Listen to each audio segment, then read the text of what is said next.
Well, mga kapatid, para ka makapag-move on sa mga krus na yan, ang sinasabi ko'y dapat hindi ka papako sa mga pangit na epekto niyan. Magandang araw po sa inyong lahat. Ako po si Sir JR ng Usap-Usap University at kung ikaw po ay baguhan, tuloy po sa ating channel. Ang ginagawa po natin dito, tayo po ay nanonood ng mga discussions, mga Bible studies, and for our episode today, ito po ay request ng isang member ng Roman Catholic Church, of course. Ito po ay second time na natin actually na makinig sa homily ni Father Fidel Rora. Kung ikaw po ay baguhan, yan po aming ginagawa dito. At kung ikaw naman ay returning subscriber, part ka ng U3 community, we have more than 124,000 subscribers. Kaya maraming salamat po sa pagbalik. Maraming salamat po sa pagsuporta. And dahil topical po tayo dito sa U3 recently, kung napansin niyo po, mayroon na po tayong video reaction patungkol po sa God's will. I think the first one was with Pastor Ed Lapis, and then meron din po tayo from Brother Eli Soriano. So this episode po is from the perspective naman ng mga Catholics, at least sa sermon ni Father Fidel. So sa ating background po sa pag-aanalisa, ako po ay dating university debater sa loob po ng 3 taon mula po sa MSU IIT. Ako rin po ay nagdebate sa ABS-CBN News Channel at ako ay miyembro ng isang international public speaking organization, ang Toastmasters International. So ano po ang hinihintay natin? We will be watching this together. This will be my first time. Samahan niyo po ako. Let's go. Sumainyo ang Panginoon at ang mabuting balita ng Panginoon ayon kay San Lucas. Papuri sa'yo, Panginoon. Noong panahong iyon, bumalik si Jesus sa Galilea at sumasa kaniya ang kapangyarihan ng Espiritu Santo. Kumalat sa palibot na lupain ang balita tungkol sa kaniya. Nagturo siya sa kanilang mga sinagoga at dinakila siya ng lahat. Umuwi si Jesus sa Nazareth na kanyang nilakhan gaya ng kanyang kinagawian. Pumasok siya sa sinagoga ng araw ng pamahinga. Tumindig siya upang bumasa at binigay sa kanya ang aklat ni Propeta Isaias. Binuksan niya ang aklat sa dakong kinasusulatan ng ganito: Sumasa akin ang Espiritu ng Panginoon, sapagkat hinirang niya ako upang ipangaral sa mga dukha ang mabuting balita. Sinugo niya ako upang ipahayag sa mga bihag na sila'y lalaya at sa mga bulag na sila'y makakakita, upang bigyang kaluwagan ng mga sinisil at ipahayag ang pagligtas na gagawin ng Panginoon. Binalumbon niya ang kasulatan at matapos isauli sa tagapaglingkod, siya'y naupo. Nakatitig sa kanya ang lahat ng mga nasa sinagoga. At sinabi niya sa kanila, natupad ngayon ang bahaging ito ng kasulatan, samantalang nakikinig kayo. Pinuri siya ng lahat at namangha sila sa kanyang napakahusay na pananalita. Mga kapatid, ang mabuting balita ng Panginoon. Pinupuri ka namin, Panginoong Hesukristo.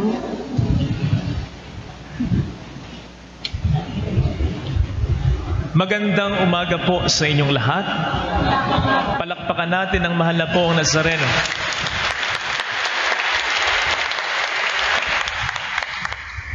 Isa daw sa mga malaking dahilan kung bakit nag-click sa atin ang debosyon sa mahal na poong Nazareno ay sapagkat nakaka-identify tayo dito.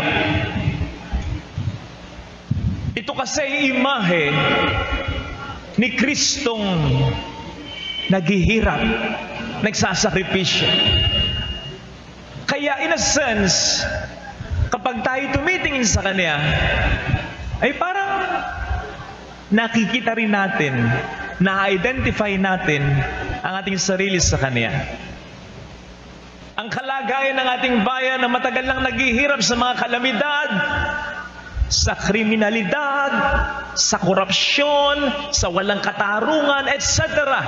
At syempre, nandiyan ang personal nating kalalagayan sapagkat tayo sa ating mga kanya-kanyang buhay ay mayroong mga krus na pinapasahan. Kaya naman kapag tayo tumitingin sa Kanya, ay parang naririnig natin sinasabi niya, naintindihan ko ang nararanasan mo. Nararamdaman ko ang pinagdaraanan mo. Wala naman pong masama dito sapagkat ito nga ang isa sa malaking dahilan kung bakit nagkatawang tao taghirap para sa atin si Kristo, upang makiisa sa ating abang kalagayan. Hebrews 4 verse 15, for we do not have a high priest who is unable to sympathize in our weakness, but one who is tempted in every way just as we are, yet was without sin. At yan ang Panginoon natin. Talagang nakiisa siya sa atin. Pero hindi po dito nagtatapos ang lahat ng ito. Tama, si Kristo ay nagkatawang ng tao upang makiisa sa ating abang kalagayan, pero hindi yan hanggang dyan lang. Nakiisa siya sa ating abang kalagayan upang iahon tayo sa kalagayang aba na ating kinasasadlakan. Galatians 4 verse 4, God sent His Son Jesus, ang mahal na pong Nazareno, born under the law, to deliver those tayo who were under the law. Yan ang isang magandang sinasabi ng panalangin ng ating simbahan. Hindi ko alam kung narinig niyo yung magandang linya. Si Kristo, ang Diyos, ay nagkatawang tao upang sa pagka-Diyos niya, tayo ay makasalo. Okay. So far, klaro naman po at madali naman pong sundan yung homily ni Father Fidel. The structure so far is easy. He laid the predicate sa kanyang sermon. And sinabi niya nga na it doesn't stop on the feeling of pain and suffering. Just like what Poong Nazareno has also experienced, in his life. Kasi nga, di ba, nakatawang tao ang Diyos. Pero yung term lang na Poong Nazareno, is this conclusive to other churches then, Roman Catholic churches, na can they refer to Jesus as Poong Nazareno? I'm quite curious about this because what he said here ni Father Fidel was Jesus and Poong Nazareno are the same. So would that mean that in other parishes or other chapels, could they also call Jesus as Poong Nazareno? Why would we refer to the person as the person from Nazareth if we could just identify and call him by his name as Jesus or Jesus Christ? So medyo curious po ako nang dahil hindi po ako from a Catholic household. I was never raised as a Catholic. But anyway, so far, gusto ko lang din po i-clarify mga kayuthi, yung konsepto ng imagery na makaka-identify tayo dahil madalas po sa mga religious artifacts, madalas po sa sculpture making, especially religious sculptures for example, this is also taken from the likeness of the culture na gumawa ng particular na artifact. You may find it interesting, there is actually a Christian sect in Japan dahil po dumating po sa punto sa bansang Hapon na ipinagbawal yung mga Christian missionaries. Actually, meron nga tayong mga naging mga martir na mga Filipino Catholics na pumunta sa Nagasaki bilang misyonaryo na pinatay. But the point there is, ang ginawa nila, tinago nila yung kanilang faith from the outside. It looks Buddhist na sculpture, but it's actually Catholic art. And same thing, yung mga sculptures natin, religious paintings natin, reflection yan ng kultura. So most likely, you may find a darker skinned Jesus when you go to Africa. You may find Aryan race Jesus depiction, when you go to Europe. And same thing, in the Philippines, you may find brown-skinned Jesus. Dahil nga, it's something that people could identify with based on our own physical likeness. Kaya si Kristo ay hindi naghirap upang purihin, i-celebrate ang paghihirap ng mundong ito. No! Nang likhain ba ng Diyos ang mundong ito, sinabi niya, gusto ko may kahirapan. Gusto ko may sakit. Gusto ko magkaroon ng mga problema, kamatayan sa mundong ito. No! Naparito si Kristo upang iayos ang lahat ng ito. Naparito si Kristo upang iahon tayo sa lahat ng ito. Tama. Yes, ang sabi ng ating Panginoon. Kung gusto niyong sumunod sa akin, magbuhat kayo ng iyong krus. Kasi yun ang ginawa niya . Pero remember na hindi habang buhay si Kristong nagpasa ng krus. Hindi siya nanatiling nakapako sa krus. Hindi ko sinasabi, therefore, na iwasan ang krus. Ang sinasabi ko, iwasan nating mapako tayo sa krus. Tandaan natin na ang buhay na gusto para sa atin ng mahal na pong Nazareno.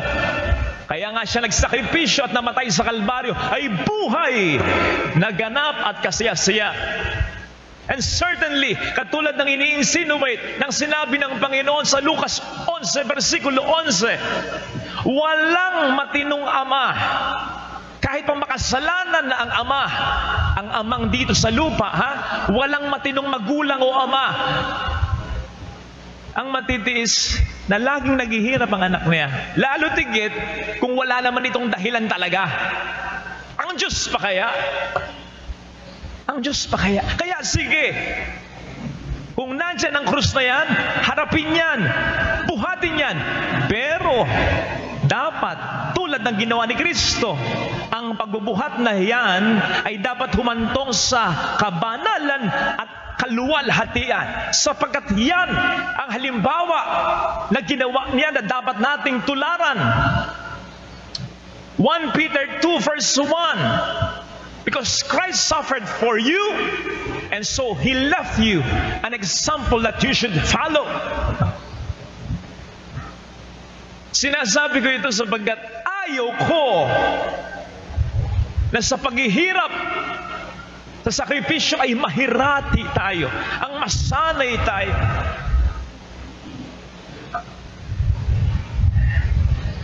Tama yung pagiging resilient, yung pagiging matatag, yung pagiging matyaga, ay dapat nating ipagmalaki bilang mga Pilipino. Hindi lang bilang mga Pilipino, kundi bilang mga Kristiyano Pilipino na namimintuho sa mahal na pong Nazareno. Yan ang namana natin sa Kanya. Yung pagiging resilient. Ito ay isang napakagandang katangian ng isang Pilipinong Kristiyano. Isang napakagandang katangian habang tayo'y nahihirapan. Pero hindi isang napakagandang katangian upang habang buhay tayong mahirapan. Ulitin ko, ito isang napakagandang katangian habang tayo ay nahihirapan, pero hindi isang magandang katangian upang habang buhay tayong mahirapan. So far, Father Fidel here is saying, it's a kind of emphasis, no, yung ginagawa niya. And I can understand it. Ang punto niya na si Jesus nga ay isang magandang halimbawa ng resilience. We have to bounce back. We have to not just stay suffering something. Pero ang gusto kong malaman dito, ano ang tinutukoy exactly ni Father Joseph dito na suffering? Ano ang exactly na tinutukoy niya when we say that we should live not under the law? Kasi hindi na na-mention niya kanina eh. I think it would be better if we would give more specific examples. No, gusto ko lang talaga na mas masubstantiate niya ng lubos dahil ano exactly yung trials and tribulations na na-experience natin that we should at least try our best to avoid from. Ano ba ito? Physical, emotional, mental, o ito ba spiritual na tribulation? So gusto kong malaman further and I'm expecting na mas mapaliwanag niya yung konsepto ng huwag tayong mahirapan dahil mga kayuthi, ang titulo po pala ng video na ito, hindi kalooban ng Diyos. It's not God's will na forever kang mahirapan. Don't you realize na yung magandang katangiang yan, ang pangkaraniwang inaabuso ng mga taong dapat ay nag-aahon sa atin sa kahirapan? Kailan ba ako pumunta sa isang baryo? Hindi po sa bayang ito. Na yung daan papunta doon sa kaibigan ko, ganun na yun. Nung seminarista pa ako, baku-baku na, hindi sementado. Akalain mo yun? Nung seminarista pa ako, 14 years na akong pare. Nung seminarista ako, ano pa yun? Minus 10 pa yun? 24 years? Mula noon hanggang ngayon, ganon? Galing tip. Bakit hanggang ngayon ganon? Wala naman nagre-reklamo eh. Nasanay na eh. Naging use na eh. O ilan na sa ilan na sa paaralan at mga ospital natin ang talagang napag-iiwanan dahil sa mga nanunungkulang kawatan. Totoo ba'y narinig ko na nitong magbagong taon, mayroong suggestion na sa PhilHealth magkaroon ng dagdag contribution? Samantalang yung kung ilang bilyon o milyon na nawawala, hindi pa rin nakikita hanggang ngayon at wala pa rin nakukulong. So ibig sabihin ba, sa mga nawala, ang dapat mag-shoulder tayo pa rin? Galing naman, di ba? Yan ang sinasabi ko. Nakatangi ang maganda, pero nawawala na sa hulog. Kung kaya't naaabuso. At yan sigurado ay ayaw ng mahal na poong Nazareno. Tama. Tama ka. Kapag tinitingnan mo siya, tama yung naririnig mo. Sinasabi niya sa iyo, naiintindihan ko ang pinagdaraanan mo. Alam ko ang nararanasan mo. So sa public speaking po, very important na yung pag-place mo ng emphasis. Marami pong paraan yan, ano? And nakikita natin dito kay Father Joseph Fidel na ginagamit niya yung tools para makuha yung atensyon at hindi lamang dyan, kundi mas ma-communicate niya yung points niya through emphasis and gestures. So kung napansin niyo po, although I find it very interesting na the hand to the front would mean tama, it's actually the opposite. Now usually when you put your arm like that or you put your palm facing the other person, that's usually stop or no. So sabi niya, tama ka. That's quite strange for me. Maybe it could have been on the other side, ganoon na dapat siguro, no? Tama po kayo, tama ka, ano? Kasi nga sa ating kultura, hindi maganda na mag-point ka with your index finger like that. It's quite considered rude in Asian culture. I would say maybe the better action should be like this. Tama po kayo, no? Tama po kayo, tama kayo. Instead of tama kayo, no? But anyway, dun sa series ng gestures, yung makikita nyo, tama po kayo, yung sinabi niya, narinig niya. Nakita niyo po ba yung sequence? At ang sabi niya, so ito parang phone, ano? So yung gestures po natin, ang ating pong body language, tandaan niyo po kung kayo po ay public speaker, importanteng magamit po yan. Dahil ang komunikasyon po ay hindi lamang sa mga salitang sinasabi mo, kundi ang paraan, ang tono, ang volume ng iyong boses, at iyong body language at gestures is parte po ng whole messaging kapag ikaw po ay isang public speaker. And we can see that na ginagamit po yan ni Father Fidel. Even yung kanyang dynamics, no, yung vocal dynamic, kumusta naman kayo? 14 years na akong sakristan! You know, something like that. So, yan po. Pero, may karugtong yun. Pakinggan mong mabuti ang sinasabi niya. Pero, tutulungan kitang makaahon dito.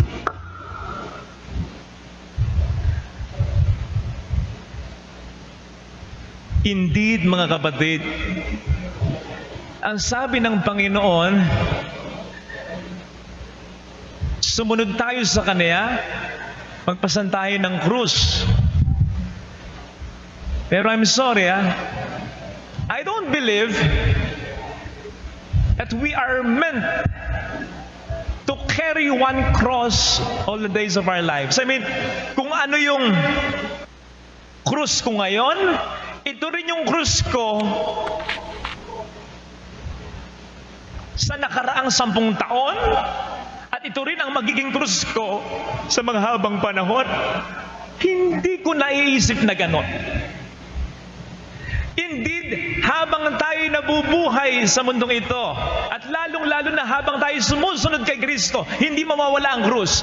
Pero sa palagay ko, ang tinutukoy niya dito ay hindi lamang iisang krus. Palagay ko ang ibig sabihin ng buhatin mo ang iyong krus araw-araw. Araw-araw, dapat ibang krus. Sapagkat para sa akin, ang isang krus ay dapat na pagtatagumpayan. Kaya nga sinasabi, ang problema, pinagdaraanan, hindi tinatambayan. Hindi ko alam kung napupunan nyo, lubog yung mata ko. Meron akong concern na 2 gabi ko nang pinag-iisipan. Hindi ako makakatulog. Pero, kaninang madaling araw, 2 a.m., sabi ko, Lord, ito na yung last time na iisipin ko ito. Bukas, tatanggapin ko na ito. Kung ito ang nakatakda para sa akin, alam kong tutulungan mo ako. Hindi na ako mag-iisip, wala na akong magiging tanong. Ganon. Kasi, kung pwede nyo namang sabihin, ganire, Father, naiintindihan ko yung sinasabi mo, pero paano ko namang ile-let go o kaya bibitawan yung krus ko kung ang krus ko, asawa ko, kung ang krus ko, anak ko, kung ang krus ko, kapatid ko. Well, mga kapatid, para ka makapag-move on sa mga krus na yan, ang sinasabi ko'y dapat hindi ka papako sa mga pangit na epekto niyan. Tama, ang krus na yan ay nandyan pa rin naman. Pero po pwedeng baguhin mo kung paano mo dinadala yan. Sabi nga, nasa tamang pagdadala. At ang sabi nga ng Panginoon, matuto kayo sa akin. Binubuhat ang krus ng hindi nagrereklamo. Binubuhat ang krus ng may immense na pagmamahal. Binubuhat ang krus na iniisip na kasama niya ang Diyos Ama sa pagkapasan. Pwedeng hindi mabago ang sitwasyon, pero pwede mong baguhin ang iyong disposisyon. May mga krus na para iyong malampasan, kailangang ipagpasa Diyos mo na lang. Halimbawa, as regards our relationship with these people, na hindi naman natin maipagpag, na hindi naman natin maitakwil, na hindi naman natin malayasan sapagkat mahalagang tao yung mga yan. Ang sinasabi ko, huwag kang mapako sa grief, sa remorse, huwag kang mapako sa kainitan ng ulo, huwag kang mapako sa pakikipag-away sa taong ito. Halimbawa ay merong ginawang mali o may dapat kang sabihin tama. Sabihin mo. Kung katulad pa rin ng dati, kapag sinabi mo yung makikipag-argue sa iyo, ay, talikuran mo na. Huwag kang makikipag-argue sapagkat alam mong wala naman ding uli ka pupuntahan ito. Na kahit ikaw ang tama, pilit niyang ginagawa niyang sarili ang niyan tama. At ikaw pang nagiging mali. Ay, huwag mo nang pagtuunan ng... May mga bagay na para malampasan ay kinakailangang tanggapin mo na lang at ipagpaubaya sa Diyos na lang. Ito ang isa sa magandang paraan upang tayo makapag-move on kahit mula sa mga paralyzing situation, dala ng mga problemang kay hirap na makaahon. Tandaan natin ang sinabi ng Panginoon. Buhatin ang krus at sumunod sa Kanya. Yung pagsunod sa Kanya, ibig sabihin nun, yun, kung ano yung ginawa niya, gawin din natin, buhatin ang krus na may pagmamahal. Pero ang isa sa basic na ibig sabihin nun, it's moving from one point to another. Sumunod ka, puntahan mo kung saan siya pumunta. Moving on! Okay, yung ibig sabihin ba dito na Father Fidel na moving on is to have another cross? Kasi kung we take the cross and then follow Jesus, that would mean we still have the cross with us, right? So medyo hindi lang po ako ganun ka-sold out sa analogy na ginamit ni Father Fidel so far. Kasi kanina sinabi niya na hindi lang iisang cross, iiba-ibang cross daw yun. And then on the other hand, he also says na depende daw sa pagdala ng problema, sa pagdala ng cross. So medyo naguguluhan na ako ng kaunti, parang hindi lang ganun ka-consistent yung analogy, yung comparison na kanya pong ginagawa dito. Kasi pwede niya namang sabihin na lang na in general, na pag sinabi mong krus, ang paghihirap mo in general sa buhay mo, hindi lamang iisang paghihirap yan. Kumbaga by logic, the word cross is an all-encompassing term that talks about all of our trials sa mundo. I also find it strange, at least in a way, when he said na, I'm sorry ha, kasi nag-sorry siya as to his belief, no? I find that also quite strange kasi when you apologize, that would mean you are saying something that could be offensive or saying something that could be not easily accepted by others. So hindi ko pa naintindihan why he has to really apologize for a point that he will be making. So ang pagsunod sa kanya basically also means pumunta ka sa mas magandang mga plano para sa iyo ng Panginoon. Hindi lamang yang problema na kinasasadlakan mo ngayon. Hindi ka meant na matapos ang buhay mo sa ganyang disposisyon. Tandaan natin mga kapatid, na ang imahe ng mahal na pong Nazareno ay hindi lamang imahe ng naghihirap na Kristo. Tingnan mo, may corona yan. Tingnan mo, nadadamitan kahit papaano ng pula at marangya yan. Ibig sabihin, kahit naghihirap, hari pa rin yan. Pero yan ay hari. Hindi hari ng paghihirap, kundi haring pinagtagumpayan ng paghihirap para sa ating lahat. Sapagkat ayaw niya na sa paghihirap, tayo ay masadlak. Kaya medyo natawa ako sa prediction ng isang kung sui expert para sa taong ito, 2021. Actually, siya din yung nag-predict dati na magiging maganda yung 2020. Pero alam natin, hindi nangyari. Kaya ngayon, obviously, lumagay na siya sa sigurado.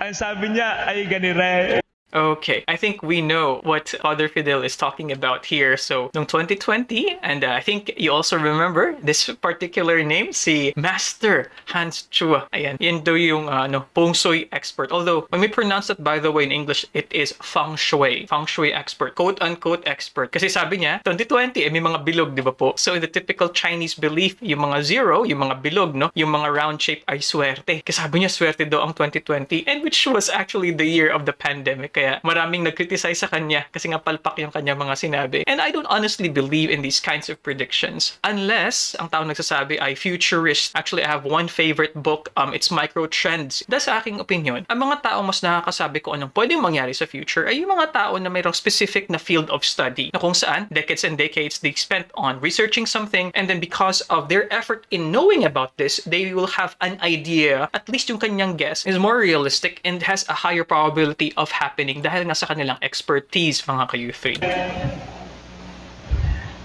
Base sa aking mga predictions, sa mga charts, sa mga gabay, nakikita ko na ang 2021 para sa atin ay posibleng mas maging difficult pagdating sa pinansyal, posibleng mas maging difficult sa mga opportunities, posibleng mas maging difficult sa pera.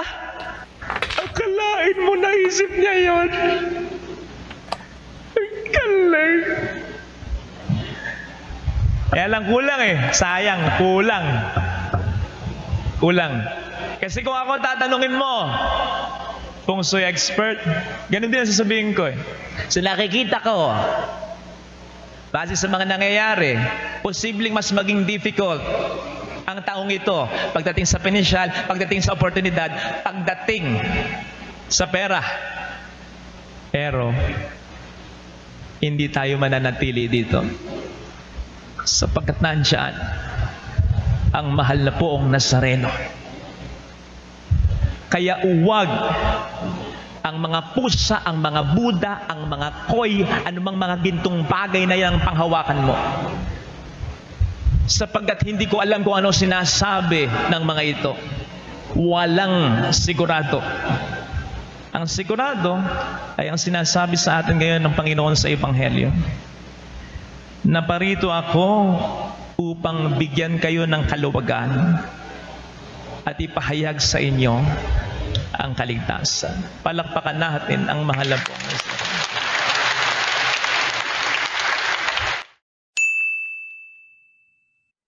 Okay mga ka-youthie, so dyan po nagtatapos po ang ating episode ngayon.